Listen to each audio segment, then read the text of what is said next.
Today on Mark's Game Room, I'm going to DIY some flight stands for our new World War II air game, Fire in the Sky. It's super easy, it's not expensive, and soon enough, you can be flying in the skies over Europe, as long as you don't super glue your fingers together. Dang it. Hey everybody, welcome to Mark's Game Room. We've got a special tutorial for you here today where we're going to show you how to make the flight stands for our new game, Fire in the Sky, our World War II air combat game.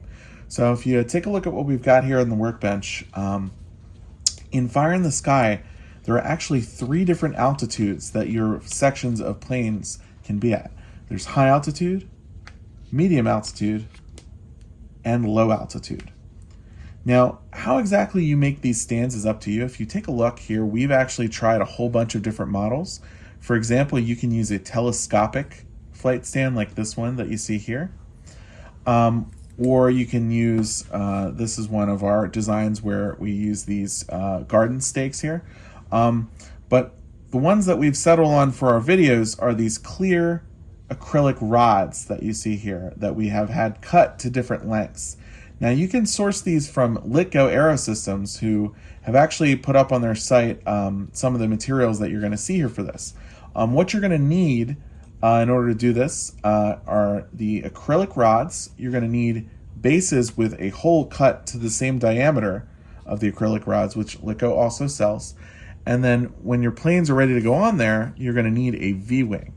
Now in Fire in the Sky, each section of planes is the smallest maneuver element inside of the game, represents more than one plane, usually 4, sometimes 3. Depends on the nationality and the period in the war. You can see here we made these Vee Wings, which show the number of planes on there. They're glued to these acrylic Vee Wings, and on the bottom are magnets. Everything we're going to show you how to do here today involves magnets. They're wonderful. All right. What you're going to want to make sure that you do once you've painted up your planes and glued them on here is that you take your X-Acto knife. And you're going to want to make sure that you scrape off just a little bit of the paint from the bottom of your plane, of your wonderful paint job, and you're going to make sure that there's a little bit of metal showing. So that way when you glue it to the stand, it gets a good connection to the stand with the super glue. If you don't, you might end up with what happened to these Henkels here, which is that the glue adhered to the paint and not to the metal, and so it popped off during gameplay. So just make sure that you are careful about that. Once you've got all your planes glued on your stand, you're going to want to glue a magnet down. Now, the key here is that we're going to make sure that all of our magnets have the same polarity, because when we make our stands, and you can see an example one we've done here, we want it so that the stand is going to be the opposite polarity as the stand. Okay, the flight V and the stand need to have opposite polarity. If you don't do that, you'll have a situation like this, where when we try to put it on, they repel, right? And it can only hook on the edges here like this, so they're going to push away. So you really want to triple check. What I recommend doing is that you make one stand to start, and that's going to be your standard for everything, and you keep that by your side at your table, and you're going to use that to check the quality of all the future Vee Wings that you put together and all the future flight stands that you put together.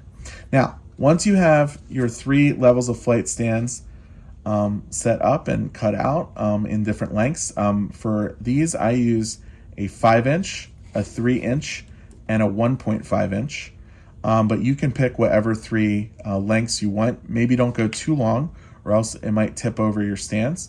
And then what you're going to do is you're going to glue your magnet, and you can get these magnets off of eBay. Just look for rare earth magnets in whatever size you want to use for your game.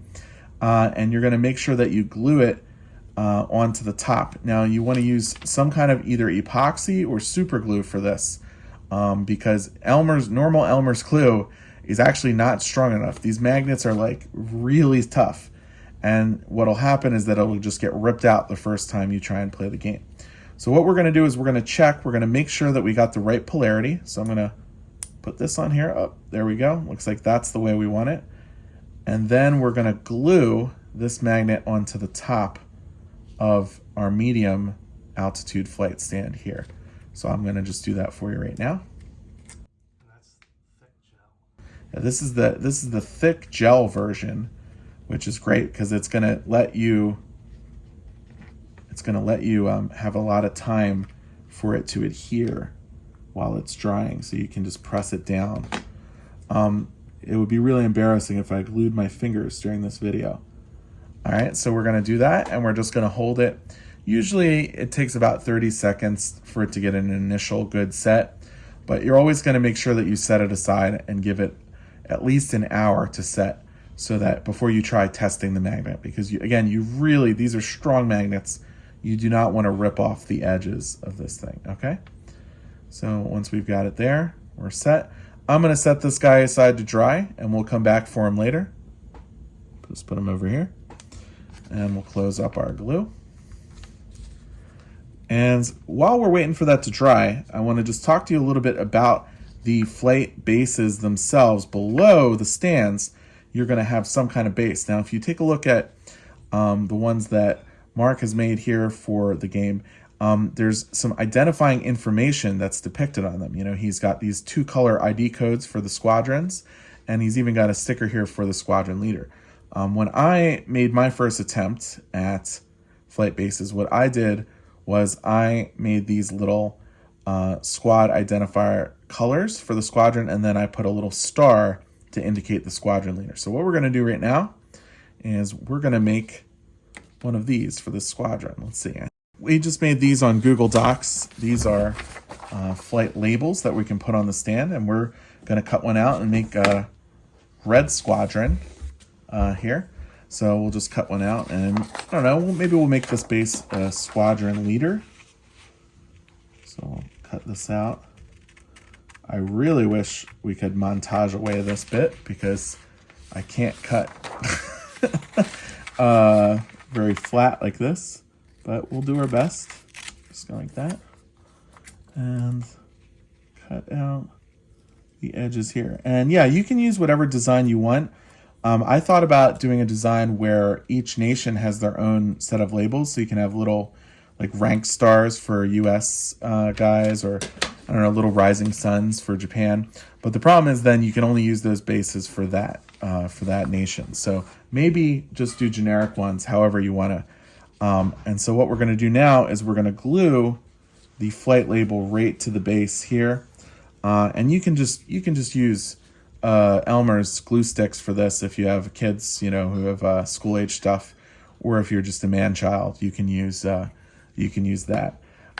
So we're gonna glue that right on to the edge of our base.